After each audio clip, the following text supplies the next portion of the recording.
Guys, Aaron Ritter here with LIMB-itless Outdoors, doing a little archery elk hunt in the Pacific Northwest, down on the coast of Washington. Talk about things that are important to you as a hunter. Memories, experiences, places you've been, things you've done. For me, it's not about the harvest, really. I mean, okay, I'll be honest. Who doesn't like to harvest a nice big bull or a nice big buck? But there's so many aspects of hunting that just really mean a lot to me. I love being in the outdoors. Mother Nature's an amazing creature, and then all your memories. So I'm going to share with you one of my fondest memories. And you know, sometimes people say, "What's that one thing that you always have with you when you're hunting?" So my dad started me on a bow when I was in the single digits. I'm probably about 6 or 7 years old. Probably more like 6.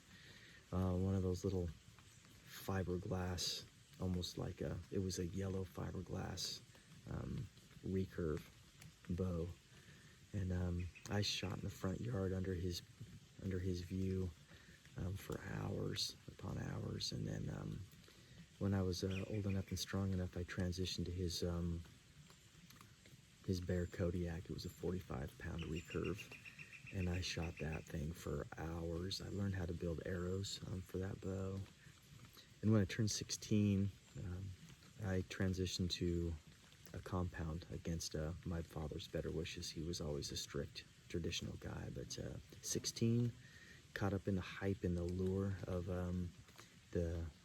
the rapidly advancing technology of compound bows. And being a boy from Washington State, I went with a Martin. My first compound bow was a Martin Lynx Mag. Heavy, cold, slow, but it was a great bow.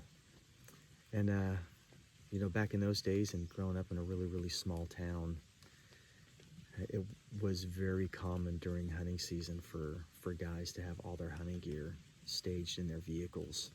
So when they got out of class, they could change right in the parking lot and drive right up into the mountains and be hunting in 30 to 40 minutes at the most. And I remember first year that I had my driver's license and I could go up on my own after school. I had all my gear staged in the front room to load into my truck for school the next morning. And you know, my dad's up and gone before I was up and getting ready for school. So when I woke up that morning to get ready and load the truck, there was a Ziploc bag and a letter in it, and a Band-Aid, I still have that same letter, and I still have that same old Curid Band-Aid. So this letter, this is probably from 1980. I'm gonna say 1988-ish, maybe 89 at the latest. And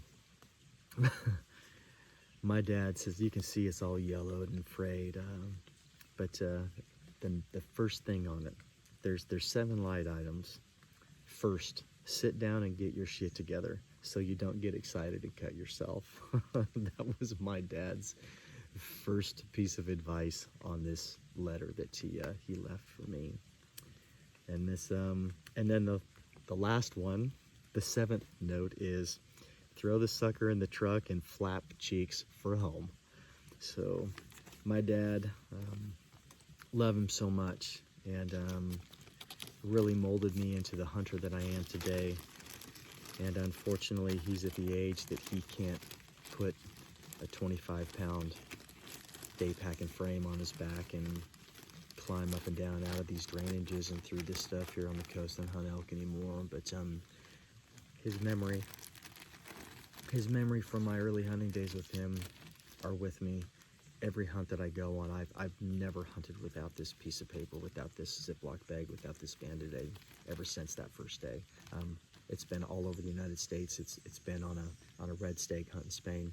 It's been with me on all my hunts. So just a little piece of me, and I hope that each and every one of you that's enjoying the outdoors like I am has that one thing that just means something extra special to you, and I hope you share it with others to keep this fire burning of the outdoors and being an ethical sportsman in the hunting world. I'll chat with you guys some more soon.